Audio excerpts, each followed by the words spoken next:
Okay, so now they are giving us a Markov chain, and in this Markov chain, they are not giving us the numbers, but they are giving us values.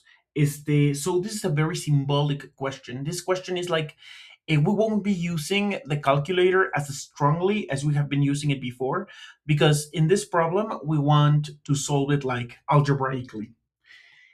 So they are asking us, don't be afraid, because they are asking us for an eigenvector, and they are already telling us that the eigenvalue is 1. So if we want to find an eigenvector when we already know what is the eigenvalue, so we just need to do the matrix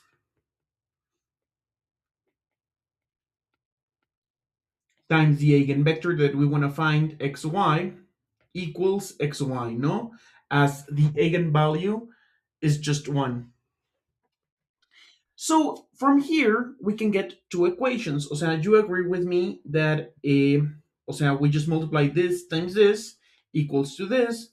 So that would be p times x plus 1 minus q times y equals x, and 1 minus, 1 minus p times x plus q times y equals y. Okay, so the eigenvector needs to be, because we don't have any numbers, it needs to be in terms of p and q. So, for example, let us graph this equation. Este,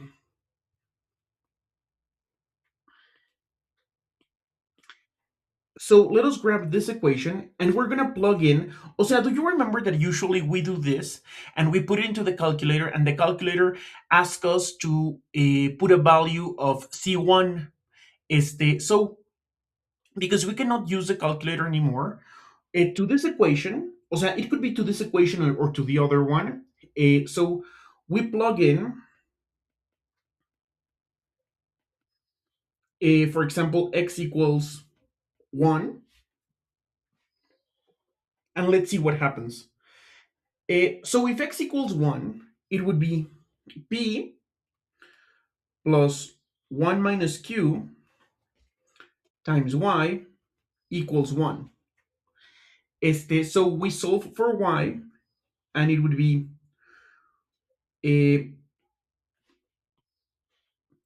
o sea, how do I solve for y? I subtract p. I want to leave y alone, no? So I'm going to subtract this p. So it would be 1 minus p equals 1 minus q times y. Okay, because this one, I moved it to the other side. And now this part, I want to divide by it, no? So it is 1 minus p over 1 minus q. So if we want to find the eigenvector is going to be 1 minus p over 1 minus q. O sea, so my eigenvector would be 1 minus p, 1 minus q. And so I have decided to plug in a 1, but I could have decided to plug in a 7, a 6, a 6, 7. O sea, it is the same as when I am plugging in a value of C1. Also, I decided to plug in a 1 in X, but I could have done that for Y. I could have done it with the other equation, no, for this equation. So a lot of freedom in here. All of those answers are correct. Now, what is the proportion of time spent in A? So, like the total time is the sum of the two entries, no? O sea, it is like the time spent in A plus the time spent in B. So my total time is 1 plus 1 minus P, 1 minus Q.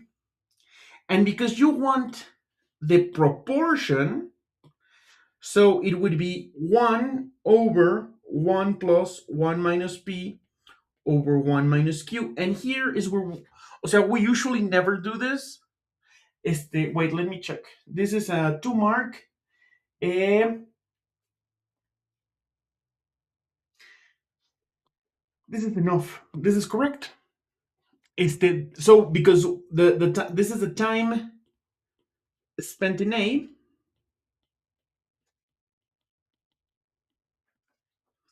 and this is the total time, no? O sea, time spent in A plus B. O sea, this is the proportion that we're looking for. And for the last part, we only have to plug in the values of zero point 0.3 and zero point 0.6, and that gives us a value, and you just have to round it. O sea, like you just have to put into this calculator 1 minus zero point 0.3 over 1 minus zero point 0.6, and solve it with the calculator. And that's it. But I'm gonna write the number, no? I should. So I'm gonna go control division. In the top I have 1. In the denominator I have 1 plus and another fraction.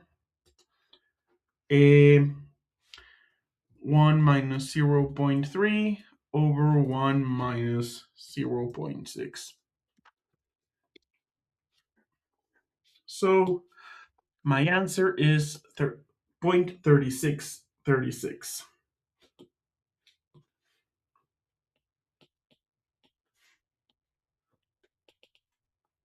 Great.